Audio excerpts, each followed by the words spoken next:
By now, you're beginning to see that this life doesn't stop with you. What you've received was meant to be shared. Not in a forced way, not in a way that feels like pressure, but in a way that is natural and intentional. In 2 Timothy chapter 2, verses 1 and 2, Paul writes to Timothy, "And the things you have heard me say, entrust to reliable people who will also be qualified to teach others." There's a movement in that, from Paul to Timothy to others, and then to others again. That's how this life grows. Not just through ideas, but through relationships, through people walking with people. And this is what it means to accompany.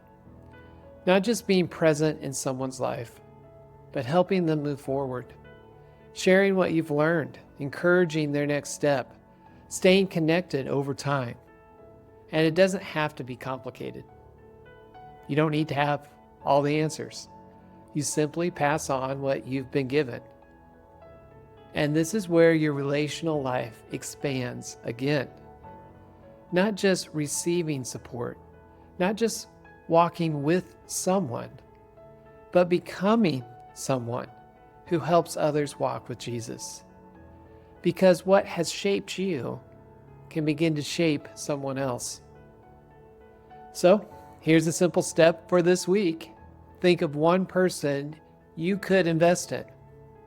Reach out and ask, would you want to meet regularly and grow together?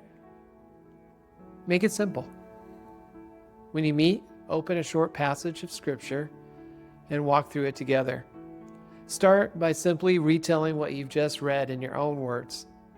Then use a simple rhythm. 4 questions. What does this say about God? What does this say about people or myself? Where does this encourage or convict me? Who needs to hear this?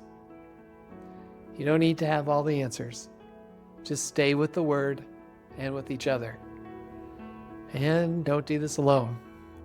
Ask someone, who are you walking with right now? And encourage each other to take that step. Because to accompany isn't just something you do once. It becomes part of how you live.